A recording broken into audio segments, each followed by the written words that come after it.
Hey team, Dr. Jack Gordy here, and in the previous few videos I covered the cells of the immune system like monocytes, neutrophils, T cells, B cells, and then in the last video I covered the innate immune response, that non-specific response that doesn't have a memory, that just does a generic attack on the pathogen in your tissue.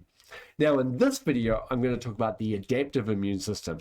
What happens when the innate immune system fails? We need to call in the specialists. We need to call in the CIA. We need to call in the reserves here and bring in the adaptive immune response to deal with that pathogen.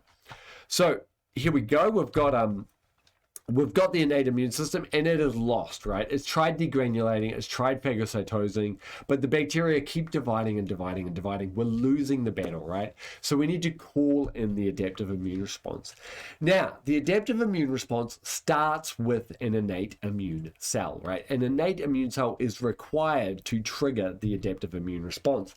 And these are phagocytes and antigen-presenting phagocytes. So antigen-presenting cells, we call these APCs, antigen-presenting cells. And the antigen-presenting cell will typically migrate to the lymph node where the lymphocytes are. And remember, the lymphocytes are the cells of the lymph, but they're also in the blood, but they're predominantly in the lymph. And so we call them lymphocytes. And the two main ones are the B cells and the T cells, the B cell and T cell lymphocytes. Now, important point, sometimes it doesn't have to. If we have seen the pathogen before, there might be a lymphocyte sitting in the tissue already. But if we haven't seen that pathogen before, that APC has to migrate to the lymph node to show some antigen, right? It's an antigen presenting cell, so it needs to get to the lymph node to show the lymphocytes some antigen. How does it do this? Well, remember, these guys are the professional antigen presenting cells. All the cells in your body, pretty much, except for red blood cells and stuff, so all the complex cells in your body have the ability to display antigens, but they're not professionals at it, right? All they do is they take some protein or antigen from their cytosol and display it on the surface. The professionals intentionally eat some pathogens to display it on their antigen presenting molecules. So how does this happen? They phagocytose. Here we've got an antigen presenting cell eating some virus. The phagosome will then fuse with the lysosome, which causes fragmentation, right? So antigens aren't massive, right? Spike proteins, for example, on a SARS-CoV-2 virus have hundreds of amino acids, but we can only really display a dozen or so, or even less. So we need to fragment it up into tiny little fragments. So here we go, the phagolysosome has fragmented up that pathogen using digestive enzymes, just like your stomach. And then the phagolysosome fuses with the Golgi. Now, in the membrane of the Golgi is the molecule called MHC. This stands for major histocompatibility complex. And that's all to do with whether you reject someone's tissue.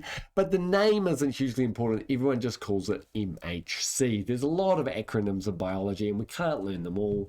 And so, you don't say deoxyribonucleic acid every time you want to say DNA. You just say DNA. It's the same with this a little bit. We just say MHC. So MHC then captures a fragment of the pathogen and it will then bud off from the Golgi, turning into a vesicle. That vesicle will then go fuse with the extracellular membrane. And so now the MHC molecule is displaying a fragment of that pathogen called an antigen, right? So it's an antigen being displayed on the antigen presenting molecule MHC. Right, so now it will go display this to lymphocytes, in particular the T cell, right? And the one that it really wants to find is the T helper cell in the lymph node, right? So it's looking out for a T helper cell. That T helper cell will have a T cell receptor, TCR, T cell receptor. That one's at least named half decently, right? So the T cell receptor. Now, here's an important point. Each T cell receptor can only recognize a very small number of antigens, and those antigens would all look very similar. We're not sure if they can recognize perhaps only one, but we definitely know it's an incredibly low number of antigens each T cell receptor can recognize.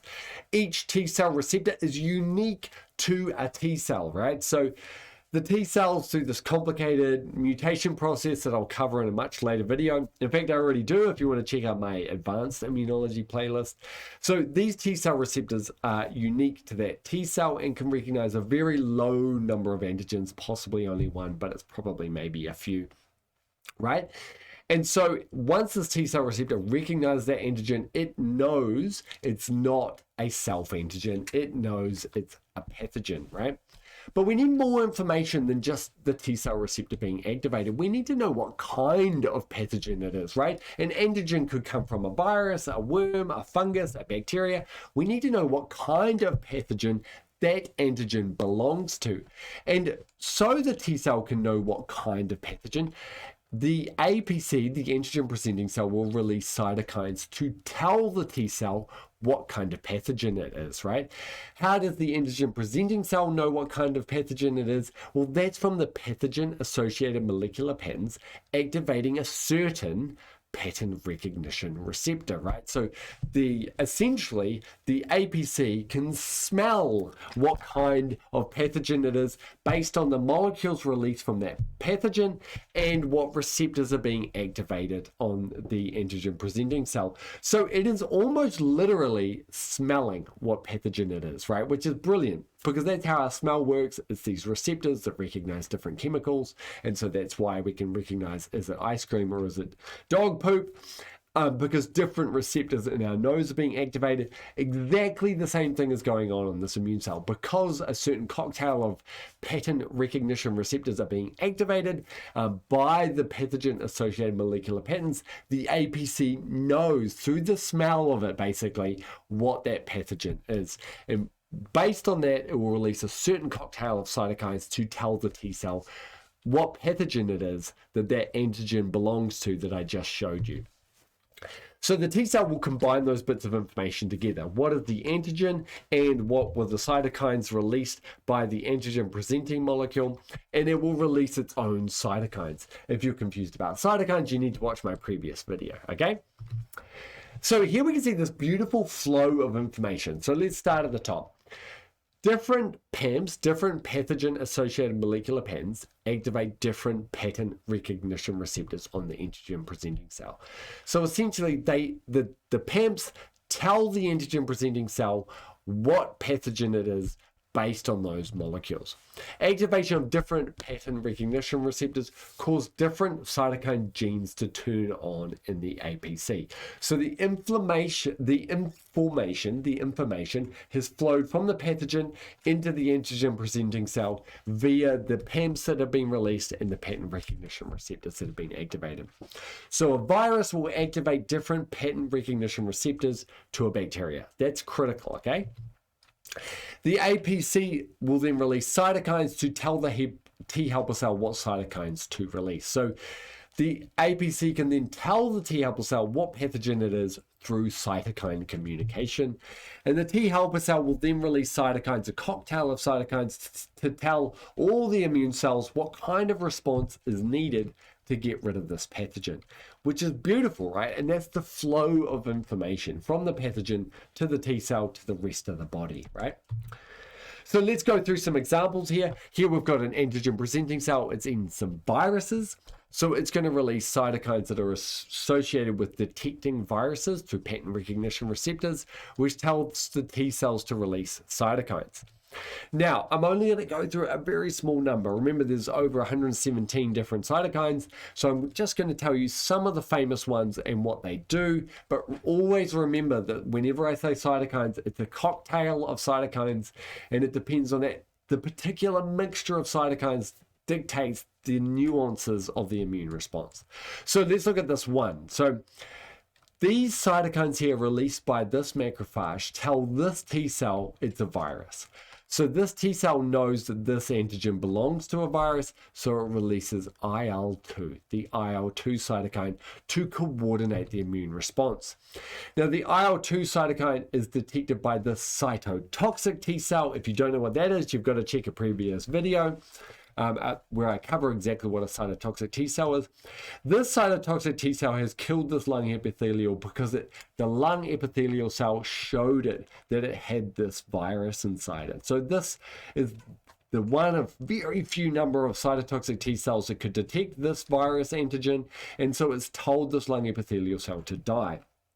Now, after this or during this, if it detects the IL-2 cytokine, which is released by this T helper cell, it will divide. It will divide and divide and divide and divide, because this T helper cell knows we're infected with a virus, so it knows we need lots of cytotoxic T cells, right? So this cytokine is coordinating the immune response. This T helper cell is saying, this antigen presenting cell showed me a fragment of a virus, and it told me that there are viruses out there via these cytokines. So this T cell now knows exactly what antigens are out there and that it's viral. So it will release IL-2 to tell the immune response we need lots of cytotoxic T cells to kill any cell that's infected with a virus. So IL-2 equals cytotoxic T cell proliferation. This is an example of how the T helper cell coordinates the immune response. Let's have a look at another one. So let's say it's a bacteria and it's an extracellular bacteria. Now here's a really important point, right? Cytotoxic T cells do not help if you have extracellular bacteria. How does killing your own cells help if you have extracellular bacteria? It doesn't, right? So we need a different immune response to if we have a virus compared to if we have an extracellular bacteria like E. coli or Staphylococcus aureus, for example. So in this case, we get a different set of pattern recognition receptors activated. We get different cytokines released from this APC, and that tells the T cell this antigen here belongs to extracellular bacteria, right? So now the T helper cell here knows we've got antigens and we've got exactly what antigens we've got and that we've got extracellular bacteria, so it releases a bunch of cytokines. Now it might release IL-4, for example, along with a bunch of others. Remember, this is a cocktail thing. And IL-4 tells the B cells to proliferate. So remember, B cells are antibody producing cells, and each B cell has a unique antibody that can only recognize a very small number of antigens, right? So each B cell is better at fighting any one particular pathogen, right? So there's only a few B cells in your body that could help you deal with a specific pathogen, right? So there's a few B cells in the body that have antibodies that could bind to one or two of the antigens produced by this bacteria. So this B cell here is one of the perfect B cells in your body to fight off this bacteria because it's recognized the antigens released by this bacteria. So if the B cell receptor, this antigen here is bound to this antibody here is bound to its antigen, and it detects the IL-4 cytokine, it is now going to divide and divide and divide, right? So again, we can see that the T cell is coordinating the immune response by releasing the cytokine to say we need antibodies. We don't need cytotoxic T cells. They're not going to help the immune response. We need antibodies to this pathogen. So we get way more B cells, and those B cells pump out antibodies. So we can see that flow of information here. Here we've got mucus from a helminth that's being detected by an antigen presenting cell. And again, it knows, this antigen presenting cell knows it's a helminth based on the pattern recognition receptors that have been activated on its surface or inside the cell. So it will release a different bunch of cytokines to tell the T cell we've got a worm, right? So the APC is telling the T cell we've got a worm. The T cell is like, right, I know exactly what antigen we've got, and I know we've got worms. So now it's going to release cytokines. Now, this is what I was talking about, cocktail, right? So now it's going to release IL-4 and IL-5, right? So interleukin-4 and interleukin-5, these are cytokines, these protein signaling molecules. And that's going to activate a bunch of receptors on our immune cells to cause a particular kind of immune response. Now, in this case, it's going to cause B cell, basophil, and eosinophil cell proliferation, right? So we need the antibodies from the B cells. We need the histamine from the basophils. Now, histamine, you know, it causes mucus to spew out of your nose. It also causes mucus to spill out of your intestine to help flush the worm out of your gut, right? So it causes lots of secretions. Histamine, wherever it is, causes secretions. So histamine in your intestine might help you flush out that helminth. And then eosinophils are full of those cytotoxic agents, including neurotoxins, to attack and kill this worm. So these cytokines here, released by the T helper cell, tell the body what kind of immune response. Now, an eosinophil is not going to help with a virus, right? And a cytotoxic T cell is not going to help with a helminth, right? So it's all about coordination, and it's all about the flow of information through the antigen presenting cell to the T helper cell out to the rest of the immune system. So now we're going to get eosinophil, basophil, and B cell proliferation, which helps the body make the correct response to the helminth infection. It's beautiful, isn't it? It's beautiful. Now, let me just give you a quick cytokine summary, because I know I hit you with cytokines, but remember there's at least 117 different cytokines. So I'm just giving you some of the key players, which is really informative. So IL-1 is that innate inflammatory response. And it's got this little picture of a fire here, which is actually interesting. It used to be called pyrogen 1. Pyro meaning fire, because IL-1 is famous for increasing your body temperature. But yeah, so IL-1 causes inflammation. IL-2, cytotoxic T cell proliferation. IL-4, B cell proliferation to produce antibodies. So this is for intracellular pathogens like viruses or chlamydia, which is an intracellular bacteria. This is for extracellular pathogens, but it also helps with those other ones. It actually helps with all pathogens almost. So it produces antibodies that really help with the extracellular pathogens. It also helps with those intracellular pathogens because they have to come out at some point and then they get hit by an antibody. And then we get IL-4 and IL-5, which causes B cell, basophil, and eosinophil proliferation, which really helps with helminths, right? So we get this, you can see how cytokines really help coordinate the immune response.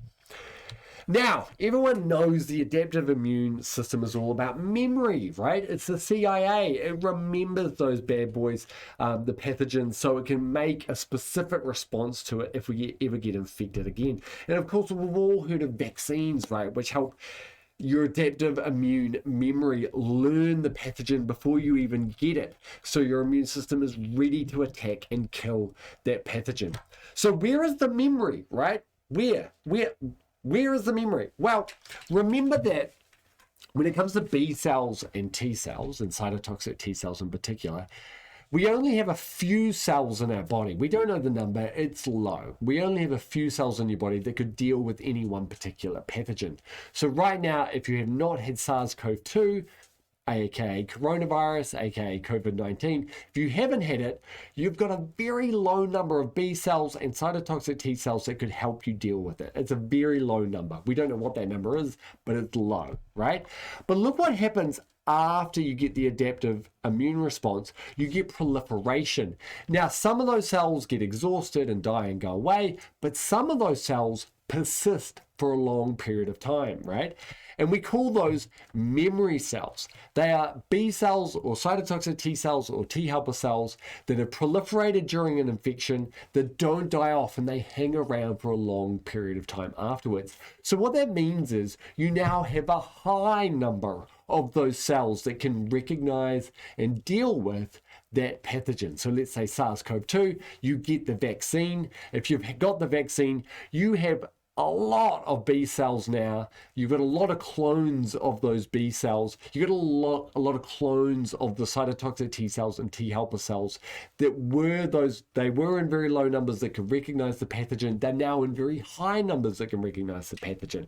So now that you've been vaccinated, if the SARS-CoV-2 comes along and tries to infect it, you've already got memory cells all throughout your body that are just sitting there waiting to respond. So we don't have that searching process going on. So, you know, the dendritic cell or the antigen presenting cell migrating to the lymph node and searching through all the B cells and T cells to try to find one of the very few cells that can make the correct response to that antigen. We don't have that because now we've got loads of those cells that can recognize that one specific antigen, and they are ready to respond. So the search is instantaneous. So we can quickly mount the exact and perfect response to that pathogen, helping us prevent us getting that disease. Now, just a quick point is that the antibodies get better over time, and I'll go into that in detail a lot in my advanced immunology videos. So the B cells actually get better at responding, which is another form of memory as well. They get trained by the T helper cells to respond even better and make those antibodies bind even stronger as well. So that's another form of our memory going on there. Now, this is one of my favorite biological hypotheses. It's called the Red Queen hypothesis, which is beautifully named, right? So the Red Queen from Alice in Wonderland has this very famous quote. Now, here, you see, it takes all the running you can do to keep in the same place, right? So this is what the Red Queen said. She said, you've got to run as fast as you can, merely to stand still. And this quote led biologists to call a principle of evolution the Red Queen hypothesis. Now, this Red Queen hypothesis says two organisms that have opposite goals, right? So the gazelle has the opposite goal to the cheetah because the cheetah wants to kill and eat the gazelle and the gazelle does not want to get eaten. They have opposite goals. Now, the Red Queen hypothesis says both of those organisms must evolve as fast as they can merely to keep the same relationship. Now, if we think about the cheetah and the gazelle, the early ancestors of them, you know, some quadruped vegetarian and some quadruped hunter, you know, an ancestor of all the predatory cats, they would have been quite slow, right? These early ancestors were probably much slower than the cheetah and the gazelle of today, you know, millions and millions of years ago, right? So, but the gazelle might evolve to be a little bit faster, right? Because the slower gazelles get eaten and die off, so those genes disappear. So the gazelle evolves to be a bit faster.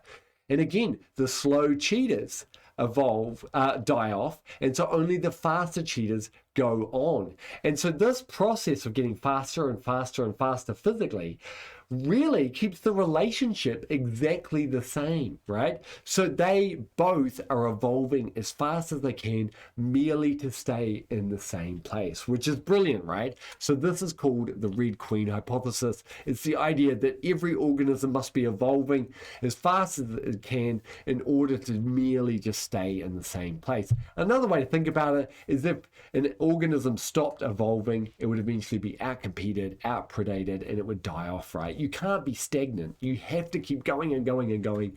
And that's why animals are always looking different. If we look through the fossil records, right, they're almost all changing over time because they're running as fast as they can, merely just to stay in the same place. Now, this happens with pathogens and this happens with humans, right? Our immune system is evolving as fast as it can, and pathogens are evolving as fast as they can, merely to stay in the same place. So let's look at some of these adaptations that these pathogens have evolved to try and avoid the immune system, right? They are obviously, like the gazelle, going to try and avoid what's attacking them, right? So this is really, really cool, and I love this whole story. Pathogens evolve a technique, and the immune system evolves another technique, and then the pathogens evolve another technique, and we keep going merely just to stay in the same place. So let's have a look at just a few of those. So bacteria evolved to thrive inside of eukaryote cells. So if you think about neutrophils producing bleach, phagocytes gobbling up bacteria in the extracellular space, antibodies coating anything in the extracellular space, gluing them all together, preventing them from doing anything. Being in the extracellular environment is scary and hostile, but bacteria like chlamydia evolved to live inside cells, which helps them hide from many of the processes of the immune system, right? And so this is where, you know, the cytotoxic T cell evolved to start killing cells that have pathogens inside of them, right? So they evolved to get inside of cells to avoid our immune system. Our immune system evolved to start killing our own cells in order to get the pathogens inside the cells, outside the cells, so we can now kill them, right? So that's really, really cool. So fungi, bacteria, and helminths, they all release proteases, which are enzymes that chop up proteins. Now remember, cytokines are proteins, right? So how do we coordinate an immune response if all our cytokines are getting chopped up into tiny chunks and now they don't work anymore, right? So it's a great little disabling technique. These pathogens are producing proteases to help block our immune response. Very, very cool. Oh, okay, this is my favorite. This is my favorite. So viruses and helminths have evolved genes that look very similar to our genes. And those genes are of anti-inflammatory cytokines. So viruses and helminths produce anti-inflammatory cytokines that are incredibly similar to ours, that bind to receptors on our immune cells, turning them off, right? So at the end of an immune response, we produce anti-inflammatory cytokines to cool our immune system. And these pathogens were like, yeah, cool, we're going to do that too to turn your immune system off, right? So viruses and helminths produce these anti-inflammatory cytokines to turn our immune system off. And in my video on helminths, I cover how this might have actually turned into a symbiotic relationship with helminths, because we have things like, if you don't have helminths, you're more likely to be allergic to pollen and get hay fever, for example. And so perhaps helminths cooling down our immune system by producing these anti-inflammatory cytokines is actually a beneficial response at low levels of helminths, right? So it's quite an interesting question. They might have evolved it as a protective mechanism, and then we've kind of incorporated that into our biology, perhaps. And another one, which I think we're all aware of, is viruses mutate, meaning immune memory fails, right? So if we have B cells that can produce antibodies that very specifically bind to the spike protein of SARS-CoV-2, for example, and we have cytotoxic T cells that can recognize cells that are infected with SARS-CoV-2 with their T cell receptors that are unique and specific, those T cell receptors. If SARS-CoV-2 mutates sufficiently, the antibodies won't bind to it and the T cell receptors won't recognize it. This is one of the reasons why we have to take flu immunizations every year, because the flu virus has mutated.